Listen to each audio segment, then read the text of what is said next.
जी बिल्कुल, municipal committee Alipur चट्टा का सेम नाला अदम सफाई से मकीनों के लिए वबाल जान बन चुका है।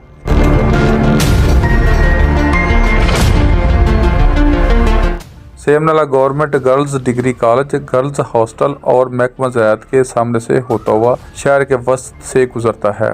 नाला की सफाई न होने से जड़ी बूटियां और कचरे से भरा हुआ है, जो कि मज़कूरा तलीमी अदारा की तालबात और शहरियों को मैदा, पेट और दीगर मूजी अमराज में मुब्तला कर रहा है। यहाँ यह भी काबिल जिक्र बात है कि 20 मरतबा इस सेम नाला की सफाई के लिए लाखों रुपए के टेंडर जारी हुए, जबकि बाद जगहों पर क्रेन लगाकर कचरे को निकाल कर ढेर लगाकर फोटो सेशन के बाद कागजी कार्रवाई के जरिए कमेटी अफसरान और ठेकेदारों ने मुबैना मिली भुगत करके सरकारी खजाने को चूना लगाते रहे।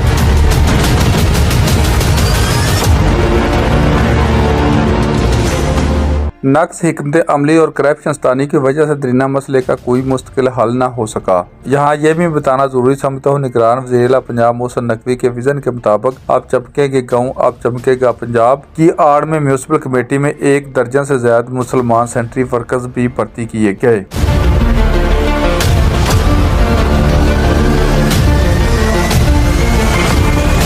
जिनमें 4 खवातीन भी शामिल हैं, लेकर फिर भी सफाई की अबतर सूरत हाल मुँह चढ़ा रही है। अलीपुर चट्टा के अवामी समाजी हलकों ने एहतजाज करते हुए अरबाब इख्तियार से मुतालबा किया है कि सफाई की नाक़ सूरत हाल का फौरी अदराक किया जाए। कैमरामैन उवैस नवीद के साथ नवीद।